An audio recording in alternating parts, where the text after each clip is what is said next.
बिस्मिल्लाहिर्रहमानिर्रहीम, अस्सलाम वालेकुम नाज़रीन, मैं हूं यासिर रशीद और आप देख रहे हैं द लास्ट आवर। स्टूडियो में मेरे साथ मौजूद हैं सीनियर तज्ज़ियाकार राना मोहम्मद अजीम साहब।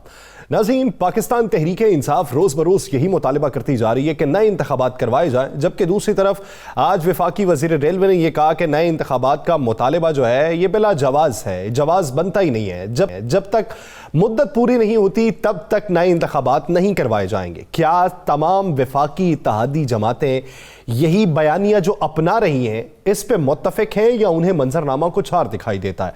30 नवंबर के बाद पाकिस्तानी सियासत के अंदर मंजरनामा क्या होगा? 30 नवंबर के बाद पाकिस्तान के हालात किस तरफ जाएंगे? सियासी और मुआशी हालात बेहतरी की तरफ जाएंगे या जवाल पजीरी की तरफ गामजन होंगे? अगर सियासत बंद गली में नहीं है तो जो रास्ता निकाला जा रहा है वो किसकी जानिब से निकाला जा रहा है? जो राबिते हो रहे हैं और राबितों में जो तेजी आ रही है उस पर वफाकी हुकूमत क्या मौक़िफ़ रखती है और पाकिस्तान तहरीक इंसाफ किस हद तक लचक पैदा करने की ख्वाहिशमंद है? इस पर बात करेंगे। राना साहब की तरफ बढ़ते हैं। अगर आज के मामूलात देखे जाएं, बज़ाहिर कोई बड़ी खबर नहीं, बज़ाहिर कोई बड़ी गहमा गहमी नहीं, लेकिन पसे पर्दा कितनी हलचल मची हुई। बिस्मिल्लाहिर्रहमानिर्रहीम, अस्सलातु वस्सलामु अलैका या सय्यदी या रसूल अल्लाह, अस्सलातु वस्सलामु अलैका या सय्यदी या हबीबुल्लाह। नहीं असर आज ये बात कहना कि कोई बड़ी खबर नहीं, हाँ बज़ाहिर तो आपको सामने बड़ी खबर नहीं, लेकिन मैं आपको तो आज की बड़ी खबरें हैं। आज बड़ा शोर बचा है और आज जो शोर बचा है वो मुस्लिम लीग नून के अंदर बचा है। मुस्लिम लीग नून के अंदर वाज़े तौर पर आज दो मुतज़ाद आरा सामने आई हैं। एक तो मियाँ नवाज शरीफ साहब जो हैं उन्हें कहा गया है, उसकी टीम को कहा गया है कि मियाँ साहब आप पुराने बयानिए पर आ जाएं और पुराने बयानिए को बुनियाद बनाकर आइंदा इलेक्शन में जाएं। शहबाज शरीफ साहब ने आपके बयानिए को दफन कर दिया है और शहबाज शरीफ साहब ने आपके बयानिए को ख़त्म करके रख दिया है। अब आने वाले चंद दिनों में यासर जो बहुत अहम चीज़ है, आने वाले चंद दिनों में यानी दिसंबर के पहले या दूसरे वीक में इतने बड़े टैक्स लगने जा रहे हैं जिसकी इंतहा कोई नहीं है। अब हुकूमत इस वक्त तो मौजूद है PDM की, लेकिन उस पूरी हुकूमत का जो मलबा है ना, जो बुराई है वो पा रही है मुस्लिम लीग नून के ऊपर। सारी अच्छाई बुराई पा रही है मुस्लिम लीग नून के ऊपर। अच्छाई तो है ही कोई नहीं इनकी, बुराई पा रही। अब मुस्लिम लीग नून के अंदर अब ये बात हुई है और मैं आपको ब्रेकिंग भी देता हूँ, ये गुफ्तगू हुई है और इस गुफ्तगू में बाकायदा तलख कलामी हुई है। यहाँ तक हुआ है कि मियाँ शहबाज शरीफ साहब जो हैं उन्हें कहा गया है कि जनाब आप फेल हो गए हैं, आप मुकम्मल तौर पर फेल हो गए हैं। कुछ रिलीफ लेकर देते देते आपने मुकम्मल रिलीफ ख़त्म कर दिया है, यानी आइंदा इक़्तिदार में आने का रास्ता ही हमारा बंद होता जा रहा है। आवाम को कोई रिलीफ नहीं दिया। अगर हम इसी तरह लगे रहते हैं तो क्या अगले चंद माह में रिलीफ मिल जाएगा? मैं आपको ये मुसद्दक़ा इतला दे रहा हूँ। इसहाक़ डार ने वाज़े तौर पर मियाँ नवाज शरीफ को कहा कि अगले चंद माह क्या, हमें इलेक्शन तक भी हम आवाम को रिलीफ देने के काबिल नहीं हो सकते। इतने टैक्स लगने जा रहे हैं दिसंबर में जिसकी इंतहा कोई नहीं। उसके बाद जो आपका बजट आ रहा है, आपने बजट IMF के मुताबिक बनाना है। उस बजट में आप किसी को 1 रुपये का भी रिलीफ नहीं दे सकते, आप लोगों को टैक्स लगाने लगे हैं। इवन आम शहरी जिसकी 5,000 से ऊपर तनख्वाह है उस पर भी टैक्स लगने जा रहा है।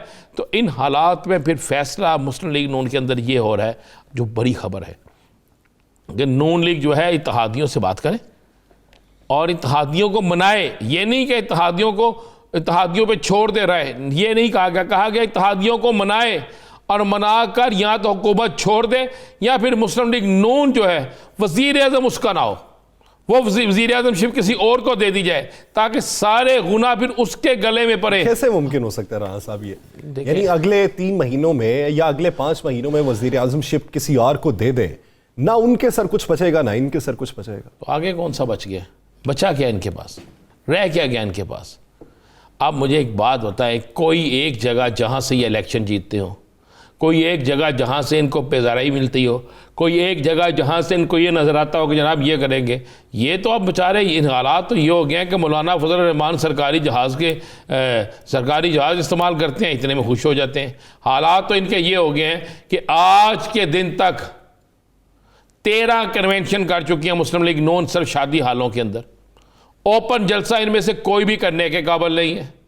बिलावल भुट्टो जरदारी बयान देते हैं कि जनाब हम सदर पाकिस्तान जो है होश के नाखुन ले तो उनके साथ फलां करेंगे। मौलाना साहब ज़मीन गर्म करने की बात करते हैं, ख़त्म होती जा रही है। हालात ये हैं कि जनाब इनकी मर्जी का, मैं आपको फिर कह रहा हूँ, किसी की भी मर्जी की तैनाती नहीं हो रही, बिल्कुल ऐसी तैनाती हो रही है जिसके बाद कई लोगों के होश ठिकाने आ जाएंगे। मैं आपको बता रहा हूँ कि आज बड़ी बहस हुई है, आज थप्पड़ से ज़्यादा गूंज जो है ना, वो गूंज है एक दूसरे के साथ इख्तलाफात की।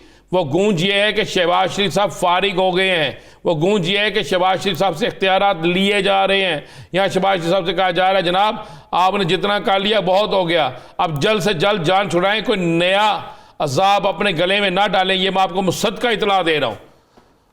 लेकिन दूसरी तरफ आपको यह भी बता दूं, पीटीआई भी तैयार नहीं है। पीटीआई भी क्यों? वो सारे गुनाह अपने ज़िम्मे डाले जो गुनाह इन्होंने 7 माह में किए हैं, जो 7 माह में तबाही इन्होंने की है। पीटीआई क्यों अपने गले डाले? जो 7 माह में इन्होंने जो कुछ किया है वो पीटीआई क्यों? तो फिर क्या बनेगा? बनेगा ये कि भाई यहाँ तो ये भुगते, अगर ये नहीं भुगतते तो भाई निगरान सेटअप है, तो निगरान सेटअप भी आएगा, जितना मर्जी ये कह ले कि निगरान सेटअप जो है वो भुगतेगा, निगरान सेटअप नहीं भुगतेगा। उनमें से गैर सियासी लोग होते हैं। निगरान सेटअप आपको तवालत पकड़ता दिखाई देता है? नहीं, तवालत वाला कोई काम नहीं है। इस मुल्क की इकॉनमी जो है वो इस काबिल ही नहीं है कि आप मज़ीद इलेक्शन के अलावा किसी चीज़ को तवालत दें, किसी भी चीज़ को तवालत दें, ये तो मुमकिन ही नहीं है। बज़ाहिर आज खामोशी है सियासी तौर पे, लेकिन मेरे पास खबर यही है कि सियासी तौर पर तो एक खौफनाक किस्म का शोर मचा हुआ है इक़्तिदार की जमातों के अंदर। इक़्तिदार की जमातें आपस में सर जोड़ के बैठी हुई हैं कि हमारा क्या बनेगा। अभी तक मैं आपको ये मज़े वाली बात बताऊं, आज पीडीएम के कुछ रहनुमाओं की मीटिंग में ये डिस्कस हुआ कि जनाब हमें तो यही नहीं पता कि तैनाती कौन सी हो रही है, वज़ीर आज़म बताने के लिए तैयार नहीं है, वज़ीर आज़म बताने के लिए तैयार नहीं है। तो उसके बाद चीज़ रह क्या जाती है? ये सारा सिस्टम जो है ना यासिर साहब, आहिस्ता आहिस्ता आप देखिएगा ये किसी और तरफ जा रहा है। यानी कि जमहूरियत का अलाम लापने वाले जो थे, जमहूरियत का नारा लगाने वाले जो थे, उनमें से एक बड़ी जमात चाहती है जमहूरियत ख़त्म हो जाए। चलिए मैं आपको ये भी खबर दे दूं, मेरे पास इतला ये है कि अगर इमरान खान, सुन लें, अगर इमरान खान 26 से पहले पिंडी में दाखिले की बात करता, इस्लामाबाद दाखिल होने की बात करता, तो फिर एक खौफनाक प्लानिंग तैयार हो रही थी, और वो इतनी खौफनाक प्लानिंग होनी थी कि आपकी सारी जमहूरियत जो थी वो ख़त्म हो जानी थी। और ये ख्वाहिश थी मुस्लिम लीग नून की। मैं बरमला कह रहा हूँ इसलिए कि अब उन्हें नज़र आ रहा है कि आगे हमें मिल कुछ नहीं रहा, आगे हमें मिलता हुआ कुछ नज़र नहीं आ रहा। आगे ना पंजाब इनके पास नजर आ रहा है, ना इनके पास वफाक नजर आ रहा है, केपीके वैसे इनके पास नहीं है, बलोचिस्तान में जीरो है, ये सिंध में जीरो है, तो क्या करेंगे? एक सूबे की ये जमात थी, वहां से भी आउट हो गए। तो यासर साहब बड़ा बहुत बोचाल है, आज बड़ी बहस हुई है, बड़ी तलखी हुई है। नवाज शरीफ साहब, सुन लें, नवाज शरीफ साहब पुराने बयानिए पर काम करने के लिए तैयार हो गए। हाँ बिल्कुल तैयार हो गए। उनके साथ कोई और जमात मिलेगी? प्यार नहीं, अभी तो देखेंगे ना, अभी कोई भी जमात, सारी जमातें अब तितर बितर होंगी। ये हालात होने दें, फिर हर शख्स ने ना। अच्छा, पीडीएम का इत्तेहाद कितना अरसा आपको रहता हुआ दिखाई देता है? मैं ये सवाल नहीं करता कि इलेक्शन के बाद रहेगा या इलेक्शन के वक्त, मैं ये पूछ रहा हूँ कि कितना अरसा, यानी इक़्तिदार के आखिरी दिन तक का इत्तेहाद है। इक़्तिदार का जिस दिन ख़त्म होगा उसी रात ये इक़्तिदार खत्म। वो तो फिर 6 महीने पे भी बात जा सकती है, 3 महीने पे भी जा सकती है, 3 दिन पे भी जा सकती है, 3 दिन पे भी जा सकती है। इम्कानात क्या है?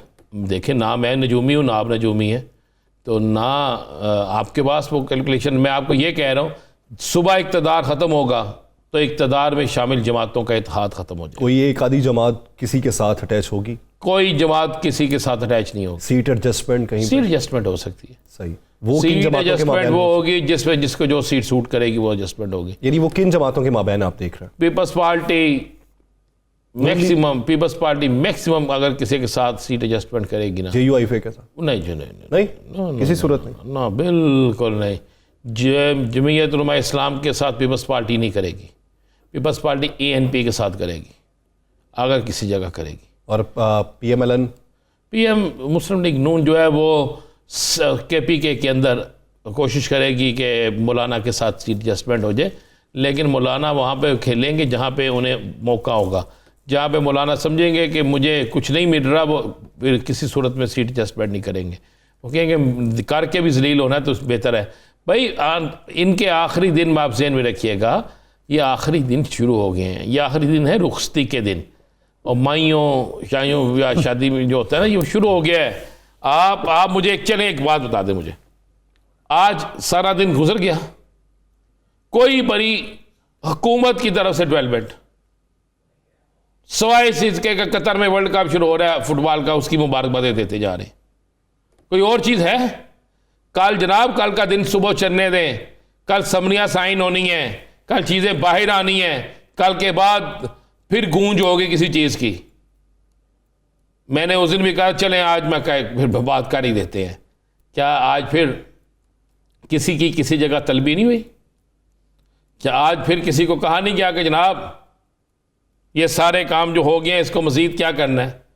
हजूर सारी चीज़ें तैयार हैं, तलबियाँ भी शुरू हो चुकी हैं। मैं आज आपको सदका इतला दे रहा हूँ, आज तलबी हुई है किसी की, आज 2 तलबियाँ हुई हैं। एक नवाज शरीफ ने तलबी की है शहबाज शरीफ की, और एक तलबी की है बिल्कुल मैं आपको ये कह रहा हूँ, एक तलबी जो है वो किसी और ने किसी की है, और जिसकी तलबी की है उससे आज फिर ज़रा खींचा गया है, क्योंकि बहुत सी इतलात मिली थी कि बहुत से लोग बहुत सी गेमें खेलने के चक्कर में हैं, और वो चक्कर जो है ना, वो कल के बाद चक्कर ख़त्म होना शुरू हो जाएंगे। बल्कि मैं आपको ये बता दूं, कल के बाद कई लोगों को चक्कर आना शुरू हो जाएंगे। यस सर, कई लोगों को कल के बाद चक्कर आना शुरू हो जाएंगे। तो देखें तो सही आप क्या समझ रहे हैं। मैं आपको ये भी बता रहा हूँ, अच्छा चलें, कि बहुत से लोग बीमारी का सर्टिफिकेट लेना शुरू कर दिए हैं। मेरे पास तो इतला है एक ऐसे बड़े सीनियर वजीर की, कि जिसने बाकायदा, सियाने हैं ना बड़े, जिसने बाकायदा लिख के भेज दिया है कि मेरी ये सेहत ठीक नहीं हो रही, तबीयत ठीक नहीं, डॉक्टर को मशवरे के लिए भेज दिया है। फिर उस डॉक्टर की तरफ से आएगा फौरी तौर पे पाकिस्तान से बाहर आ जाए, क्योंकि पाकिस्तान में तो इनको हॉस्पिटल अच्छा लगता है कोई नहीं। अच्छा, अस्पताल आजकल कहाँ के अच्छे हैं? लंदन के ही हैं या कोई और मुल्क भी? नहीं, आजकल लंदन और अमेरिका इसके अस्पताल अच्छे हैं। Yes sir. क्या सर, अस्पतालों से बात हुई तो आज मैं बताऊँ, आज हमारे वो मियाँ शाह नदीम साहब को रैक हुआ बेचारे, अल्लाह ने 2 स्टंट पड़े, लेकिन मुझे आज यासर बड़ी खुशी हुई। अब जब मैं उन्हें एक कार्डियोलॉजी लेके गया, एक तो डॉक्टर यास्मीन राशिद फौरी आ गई, उन्होंने फौरी किया। दूसरा वहाँ पे जो थे उसके प्रिंसिपल थे या कह लें MS थे, तहसीन। मैं परेशान हो गया, छुट्टी के दिन वो वहाँ पे मौजूद थे, और आधे घंटे के अंदर मियाँ शाह नदीम को स्टंट भी पड़ गए, और सारा करके उन्हें शिफ्ट भी कर दी। सिर्फ उन्हें नहीं, मैंने और भी बहुत से लोगों को देखा जिनके पीछे कोई नहीं था। चले ये तो हमारे थे ना मियाँ शाह, तो ये बड़ा अच्छा है। अगर पाकिस्तान में ऐसे अस्पताल मौजूद है जहाँ पर ये सारा कुछ हो रहा है, और 1 रुपया भी नहीं लगा। या सर, 2 स्टंट भी हैं, 1 टेडी पैसा नहीं लगा, 1 रुपया होता है ना। मैंने पूछा प्रोफेसर तहसीन से, मैंने कहा जनाब बताएं, मैं सब, मुझे मेरे दफ्तर की तरफ से हुक्म है, जो भी है हम हाजिर है। उन्होंने कहा नहीं जी नहीं, ये आपके लिए सबके लिए एक जैसा ही है। ये अगर पाकिस्तान के अस्पताल तो इन्हें पसंद नहीं। अब अस्पताल कुछ लोगों के अमेरिका और कुछ के बरतानिया में होंगे, और हो सकता है एक आधा अस्पताल जो है वो सुनने में आ रहा है कि रियाज में भी अच्छा अस्पताल बना हुआ है, और कोई बंदा उधर भी जा सकता है। रियाद में? हाँ, सुनने में आ रहा है। अच्छा वहाँ पे इलाज अच्छा होता है? इलाज अच्छा होता है जी, क्योंकि इनको अच्छे इलाज की ज़रूरत है ना। पाकिस्तान के अंदर तो अगर ये रहे तो इलाज तो बहुत अच्छा होगा। पाकिस्तान में अगर ये रहे तो सियासी इलाज भी अच्छा होगा, और इनका जिस सियासतदान जो सियासतदान बीमार है उसका दूसरा इलाज भी, बीमारी का इलाज भी अच्छा होगा। मैं फिर कह रहा हूँ, आज यासर साहब, पहले भी हमने एक बात खबर ब्रेक की थी अपने प्रोग्राम में, अगले दिन ट्वीट से हर तरफ शोर था। आज भी मैं कह रहा हूँ, क्या नहीं तलबी हुई, क्या नहीं मुलाकात हुई, क्या उस मुलाकात में फिर नहीं कहा गया कि आप आइन से हट कर कुछ करने की कोशिश कर रहे हैं जो कबूल नहीं होगा? क्या आज फिर जब उनसे कहा गया तो उन्होंने नहीं कहा कि मेरा कोई कसूर नहीं है, मेरे इत्तेहादी जो हैं वो मुझे तंग कर रहे हैं? क्या ये बात नहीं हुई? क्या उन्होंने नहीं कहा कि इत्तेहादी? फिर उसके बाद क्या एक इत्तेहादी जो तंग कर रहे हैं, इसका मतलब तो इशारा तो फिर एक तरफ ही जाता है ना, क्योंकि जिनका बयान ये है कि तमाम बराबर होते हैं, जिनका रैंक 1 है वो तमाम बराबर होते हैं, और कोई भी अहल है चीफ बनने का, तो फिर इशारा तो उन्हीं की तरफ जा रहा है। चलो, मैं तो कह रहा हूँ कि मैं तो आपको बता दिया, क्या आज आसिफ अली जरदारी साहब को टास्क नहीं दिया गया कि आखिरी ट्राई कर लें? क्या आसिफ अली जरदारी साहब को ये नहीं कहा गया कि जनाब आप पहले भी आप चले, मैं बात खोल देता हूँ, खबर है ना, बड़ी खबर लें।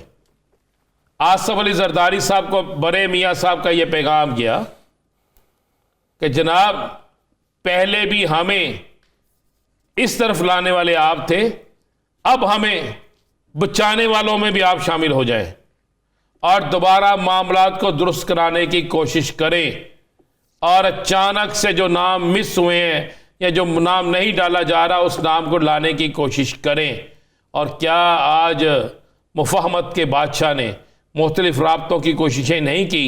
वो एक अलहदा बात है कि हर तरफ से सब कुछ जवाब हो गया, सियासी जमातों को जवाब हो गया है, पीडीएम के अंदर पूरे हालात हैं, सारे एक दूसरे का चेहरा देख रहे हैं, सारे एक दूसरे पर बरस रहे हैं, सब कह रहे हैं कि हमारे साथ वो हो गया। अब पता क्या हो रहा है? अब ये हो रहा है कि, बल्कि मैं आपको एक लतीफ़ा सुना देता हूँ, ये उसी में आप समझ जाएंगे कि बात हुई वहाँ पे, मीटिंग एक हो रही थी और इस एक मीटिंग में बात हुई कि जनाब जिस तरह इमरान खान ने बड़ा डट के बोला है, तो अब हमें भी वो इस तरह बोलना होगा, बल्कि हमें उससे आगे जाके बोलना होगा।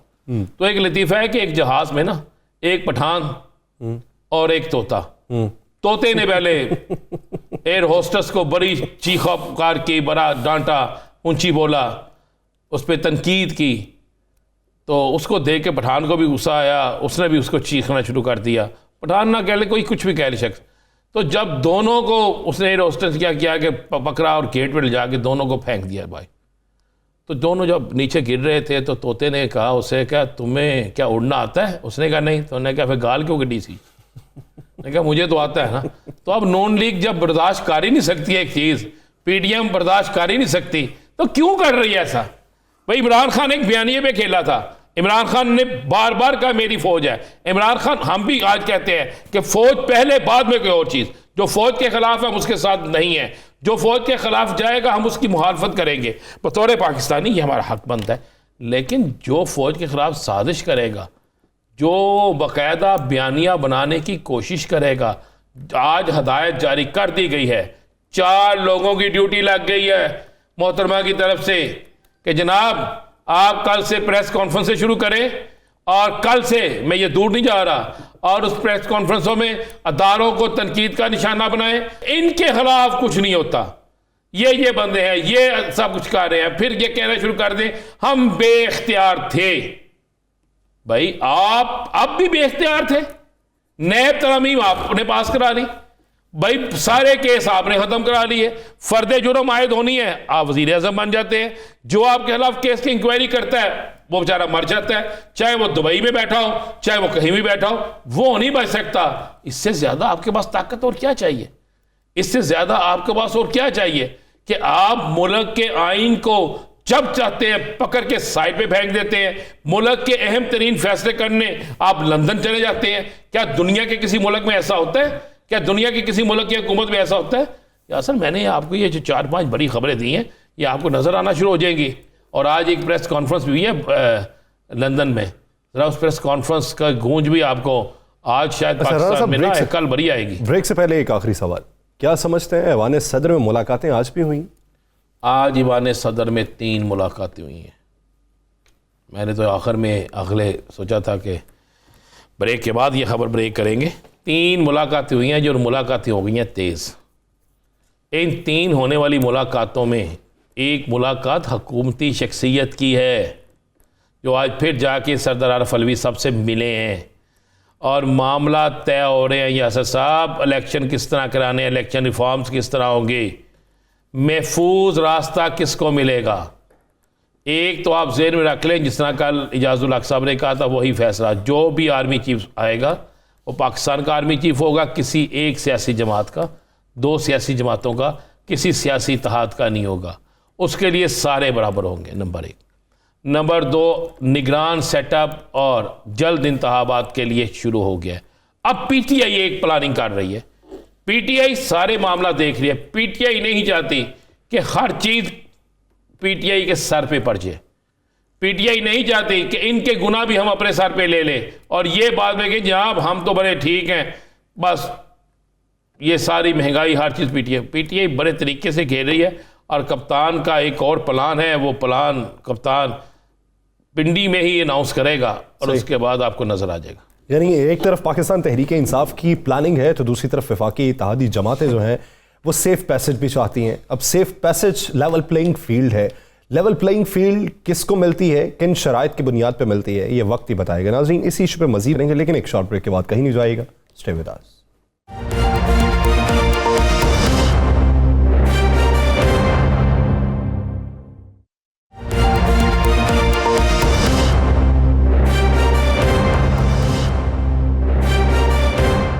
ब्रेक के बाद खुशामदीद। नाज़रीन, एक तरफ पाकिस्तान तहरीक इंसाफ के मुतालिबात हैं तो दूसरी तरफ वफाकी हुकूमत जो है वो ये बात करती है कि अगर ये इतने ही संजीदा हैं नए इंतखाबात के लिए तो अपने इस्तीफे मंजूर करवाते, नए इंतखाबात का मुतालिबा न करते।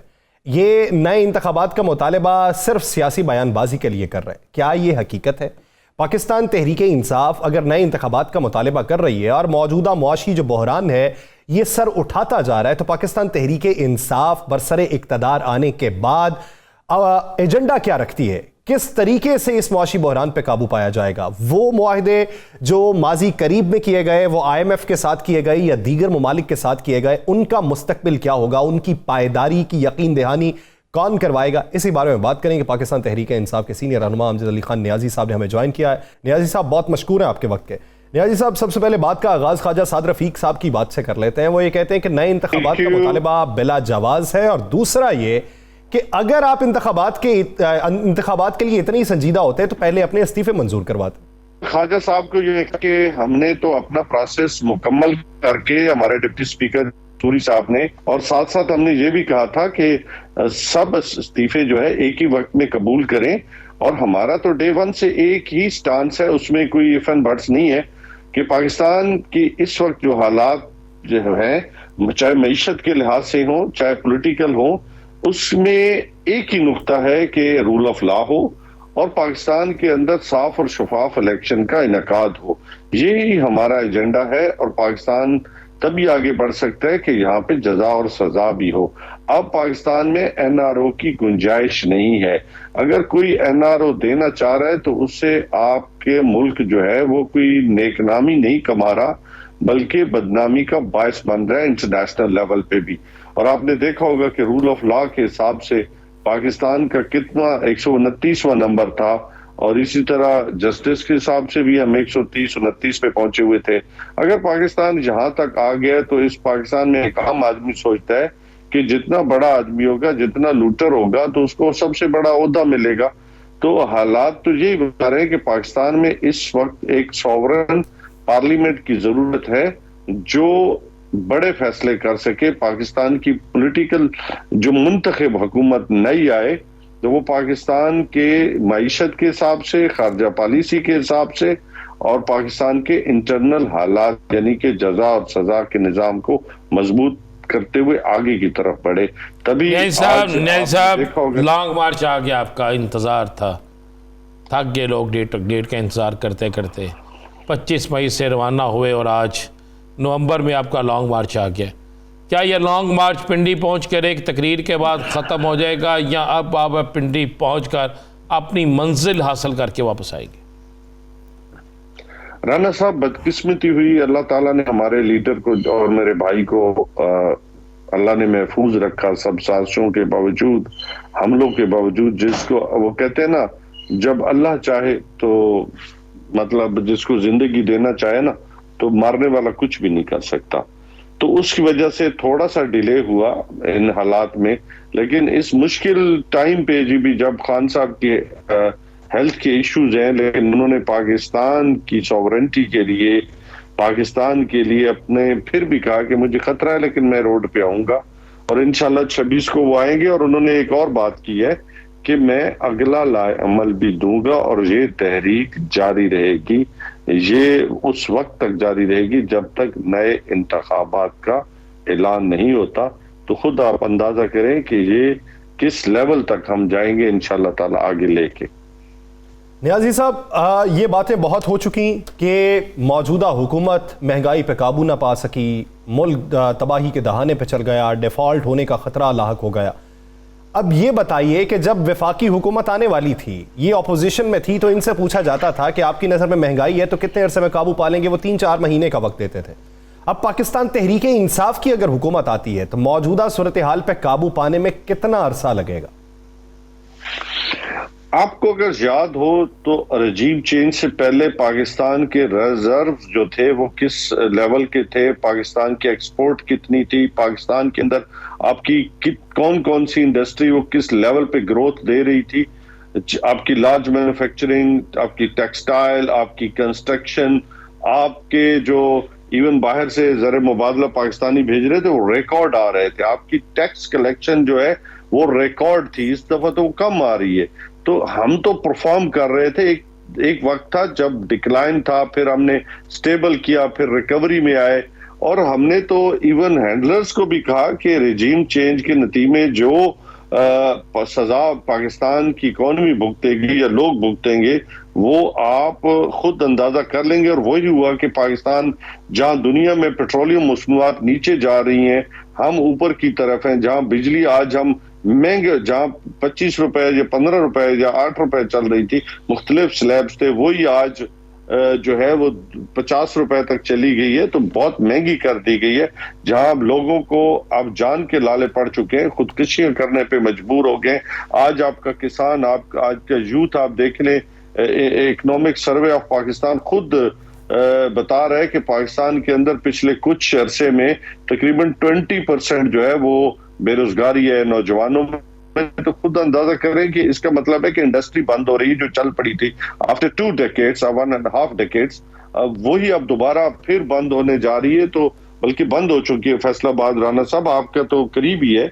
आप खुद अंदाजा करें कि हमने तो इस हालात में भी अल्हम्दुलिल्लाह, जब हमारे पास माइनर मेजॉरिटी थी, हमने प्रोग्रेस दी इंशाअल्लाह ताला। इसलिए अफगान कहता है कि अगर 2/3 मेजॉरिटी पाकिस्तानी देंगे तो मैं हुकूमत लूंगा, क्योंकि मैं तभी बड़े फैसले कर सकता हूँ। अपनी जो खिलाड़ी हैं, जो ताकि वो अनाड़ी ना हो, वो अपनी काबीना बनाओ जो इस मुल्क के अंदर इस्लाहात लेके आ सके। मैंने जो सवाल पूछा था उसका जरा थोड़ा सा जवाब दे दे। खान साहब बिल्कुल लाया अमल का ऐलान करेंगे। क्या ये लाया अमल का ऐलान ही बस पिंडी का एक जलसा होगा, या पिंडी का जलसा को दड़ना होगा, आगे रवानगी होगी? हाँ, ये जरा बता दें। बहुत कुछ, ये बहुत खौफनाक चीज होगी, लेकिन ये एक सॉफ्ट इनकलाब होगा। और इस सॉफ्ट इनकलाब से ही बहुत सारी तब्दीलियां आएंगी, क्योंकि पाकिस्तानी कौम बहुत आगे जा चुकी है, हम बहुत पीछे हैं। जो ड्राइंग रूम में बैठे हुए लोग हैं ना, वो बहुत पीछे की सोच रही है। पाकिस्तानी कौम तो बहुत आगे की तरफ निकल चुकी है। इंशाअल्लाह ताला आपको रिजल्ट आएगा। अच्छा नियाजी साहब, अगर वफाकी हुकूमत तारीख दे देती है कि 1 महीने बाद या 2 महीने बाद असम्बलियां तहलील हो जाएंगी, तो क्या वो तहलील होने तक वहां पे बैठने का इरादा है, या उनकी ज़बानी यकीन दहानी पे वापसी का रास्ता ले लेंगे? देखिए, इसके लिए हमारा थिंक टैंक और खान साहब खुद फैसला करेंगे कि वो किस हद तक संजीदा है अपने ऐलान में, और खाली खुली बातों पे तो नहीं चीजें खत्म की जा सकती ना, या आगे की तरफ नहीं बढ़ सकता। हम उस वक्त तक आगे नहीं बढ़ सकते इस सिलसिले में कि जब तक एक ठोस गारंटीज के साथ जब तक हमें ऐलान नहीं होता। अच्छा नया साहब, पिछली दफ़ा तो 25 मई थी, मारदार थी, पकड़ दकड़ थी, तो अब तो सूरत हाल बिल्कुल तब्दील है। तो अब पंजाब से कितने लोग वहाँ पहुँच रहे हैं, और आप मियाँ वाली से, क्योंकि आपका फासला ज़्यादा बनता है, आप लोग किस तरीके को पहुँच रहे हैं? राना साहब, अल्हम्दुलिल्लाह लास्ट टाइम भी मियाँ वाली से बहुत ही बड़ी तादाद, आपको याद होगा, सिर्फ मियाँ वाली से बहुत बड़ी तादाद गई थी, और जिसको आपने खुद भी रिकग्नाइज किया था। इंशाअल्लाह ताला इस दफा तो पूरा Punjab, rest of the Punjab जो है वो इतनी बड़ी तादाद होगी कि लोगों की सोच है, यानी कि मैंने इसलिए जो है वो एक पूरा अमन लॉन्ग मार्च भी है, और साथ साथ एक मैंने नरम इनकलाब की बात की है।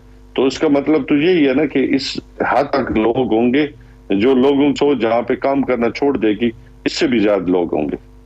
नियाजी साहब, जब पूरे पाकिस्तान से काफिले आ रहे हैं तो सिंध के हवाले से क्या इतलात हैं? सिंध से कितना बड़ा काफिला आएगा और किसकी क़यादत में आएगा? अपना सिंध जो है, देखिए बहुत बड़ा फासला है, सर्दियां भी हैं, मौसम भी है, बिजाई का मौसम भी है, लेकिन उसके बावजूद भी सिंध से एक बहुत बड़ी तादाद पहले भी आ रही थी, अब बहुत बड़ी तादाद फिर तैयार है। और इंशाअल्लाह ताला मैंने जैसे कहा कि पूरे पाकिस्तान से, हर एक एरिया से, चाहे वो GB हो, आज़ाद कश्मीर हो, पंजाब हो, सिंध हो, बलूचिस्तान हो, KPK हो, हर जगह से कबायली इलाके हमारे हैं, हर जगह से लोग वहां पे पहुंचेंगे और एक नई तारीख रकम करेंगे। मेरे ख्याल में ये पाकिस्तान की तारीख खान साहब सबसे टेलीफोनिक बड़ा खिताब इज्तिमा देंगे, होगा। खान साहब टेलीफोनिक खिताब करेंगे या खान साहब वहां वेलकम करेंगे? ये खान साहब बजाते खुद उन्होंने कहा है कि मैं वहां पे वेलकम करता हूँ साहिल के, क्योंकि आपको भी पता है अजीम भाई पिछले दिनों खुद भी आप मिले हैं, जो उनकी हेल्थ की कंडीशन है, इंशाल्लाह डॉक्टरों के मशवरे से वो वहां पे मौजूद होंगे। मुअल्लिजीन के मशवरे के बाद वो वहाँ पे खुद मौजूद होंगे और खुशामदीद कहेंगे और पाकिस्तान तहरीक इंसाफ के जो काफिले हैं मुल्क के तूल व अरसे रावलपिंडी पहुँचेंगे 26 नवंबर को। बहुत शुक्रिया अमजद खान नियाजी साहब इसे अपना वक्त देने के लिए। नाज़रीन, इसी पे वफाकी हुकूमत का मौक़िफ़ क्या है? वफाकी हुकूमत क्या इस मामले के बारे में संजीदा है या फिर इससे सरफ़ नज़र किए हुए है? सैयद नैयर हुसैन बुखारी साहब पाकिस्तान पीपल्स पार्टी के सीनियर रहनुमा, वो हमें ज्वाइन करेंगे, कहीं नहीं जाएगा, स्टे विद अस।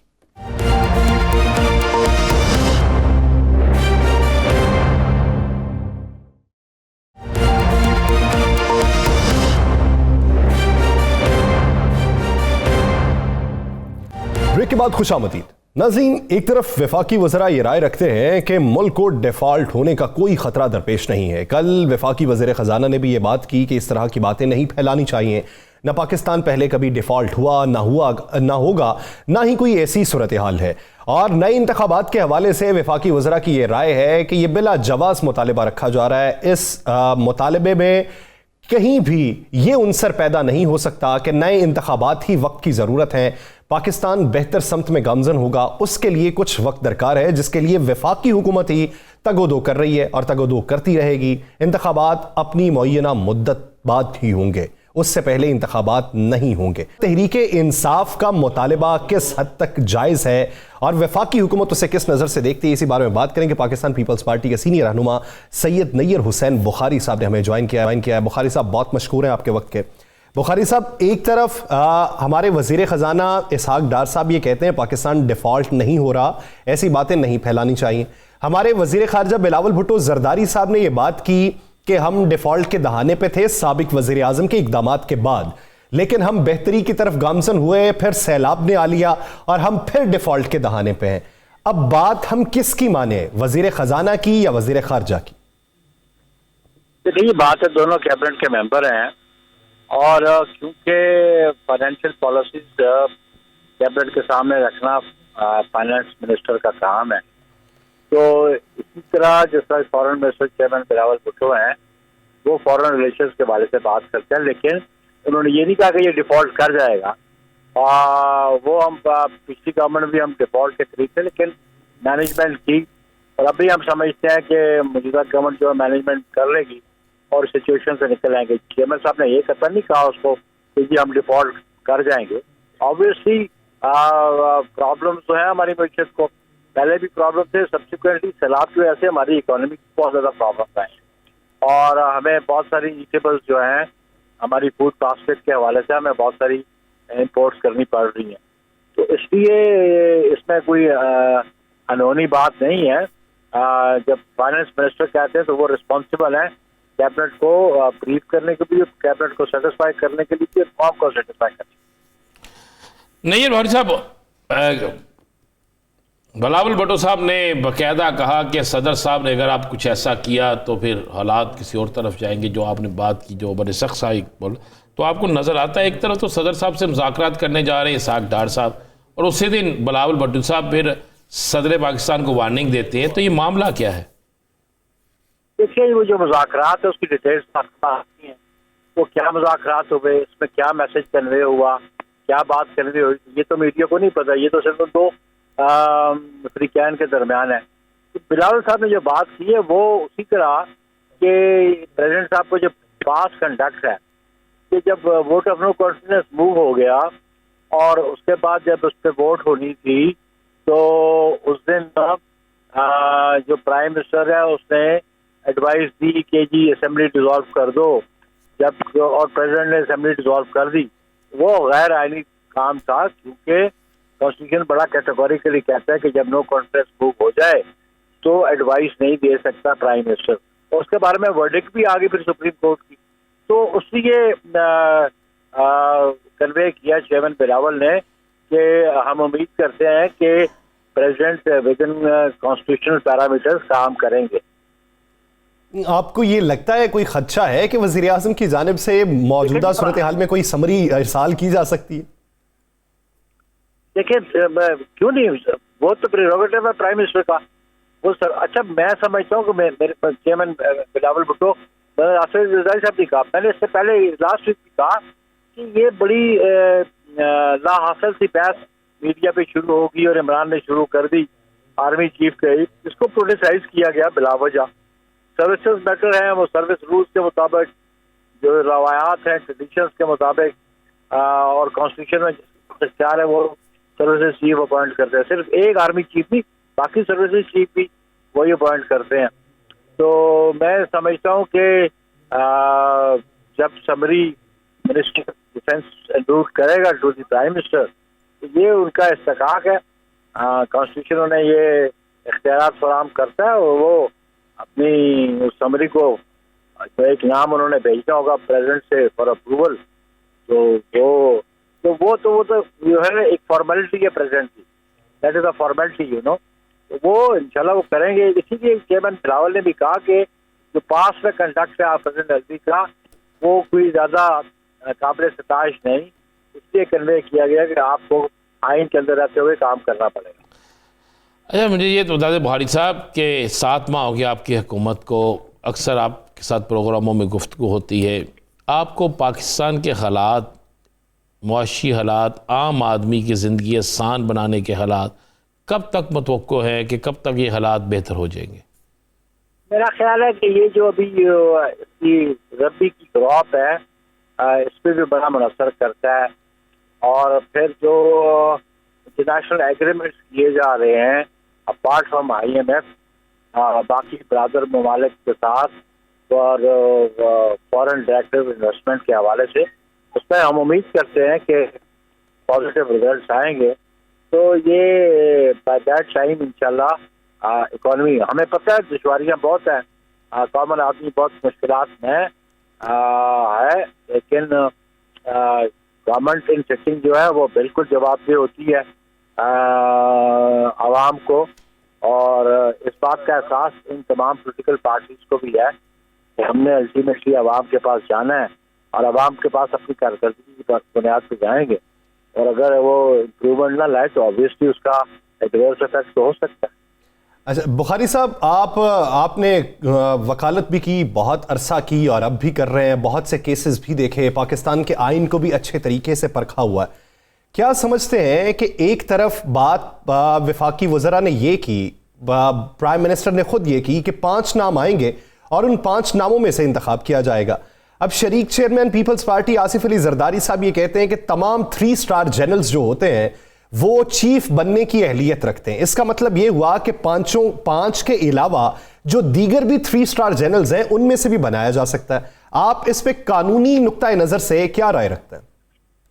देखिए जी, बात कानून की नहीं, बात है ट्रेडिशंस की है, और आर्मी एक्ट के मुताबिक जो पावर्स हैं जो समरी एंड होती है मिनिस्ट्री ऑफ डिफेंस के नीचे, तो सारे लेफ्टिनेंट जनरल्स को तो रिकमेंड नहीं किया जाता ना, वो जो सीनियर मोस्ट होते हैं 5 उनके नाम रिकमेंड किए जाते हैं, और उसमें से फिर चॉइस प्राइम मिनिस्टर की है, और वो पास प्रेसिडेंट है, प्राइम मिनिस्टर का ये इख्तियार है, आइन को इख्तियार देता है, उसमें से वो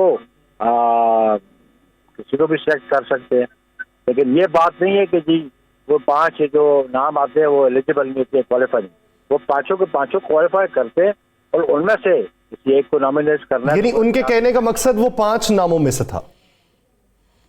बिल्कुल 5 नामों में से, ऑब्वियसली ये 5 नाम वो भेजेंगे। देखें, ये कोई पोलिटिकल पार्टी तो नाम नहीं भेजती, ये तो एक इंस्टीट्यूशन नाम भेजता है, और इंस्टीट्यूशन नाम भेजता है और रूट होती है मिनिस्ट्री ऑफ डिफेंस के नीचे। तो ये कोई पोलिटिकल। अच्छा नैयर भारी साहब, अभी आपने पाकिस्तान की माशी हालात का जिक्र किया, आपने कि IMF से किस्त मिल जाना और दीगर इंटरनेशनल जो मुआहदे हो रहे हैं उससे, लेकिन IMF जो है उसकी तरफ से तो बड़ी सख्त शराइत आ गई हैं जिस पे बारहा इजहार कर चुके हैं हमारे वज़ीर ख़जाना भी और दीगर भी कि आगे टैक्स लगने जा रहा है। तो जब टैक्स लगेगा आम आदमी पे भी, दूसरे लोगों पर भी, और चीज़ें महंगी होगी, तो फिर किस तरह आम आदमी को रिलीफ मिलेगा? ये जो मुआशी बुरहान है ना, ये ग्लोबली है। ये यूनाइटेड किंगडम भी मुतासर है, फ्रांस भी मुतासर है, इवन अमेरिका भी मुतासर है। तो हमको सिंगल आउट तो नहीं है जिस मुआशी बुरहान में। ये तो सारी दुनिया की इकॉनमी को अफेक्ट कर रहा है और हम समझते हैं इस पर IMF के साथ जो हमने ओरिजिनल एग्रीमेंट तो मौजूदा गवर्नमेंट ने नहीं किया था, जो एग्रीमेंट इमरान खान और उसकी गवर्नमेंट ने किया, जो टर्म्स एंड कंडीशंस है, उन टर्म्स एंड कंडीशंस को तो फॉलो करना पड़ेगा। सही, यानी जिन मुआहिदों के ऊपर बातचीत हुई और जिन नकात के ऊपर बातचीत को आगे बढ़ाया गया, अब उसको वफाकी हुकूमत जो मौजूदा है ये उसको परसू तो करेगी, उसे आगे तो बढ़ाएगी। बहुत शुक्रिया नैयर हुसैन साहब इस हवाले से अपना वक्त देने के लिए। नाज़रीन, प्रोग्राम द लास्ट आवर का वक्त खत्म हो जाता है। मुझे और राना अजीम साहब को दीजिए इजाज़त। अपना बहुत सा ख्याल रखिएगा। अल्लाह ने के बाद।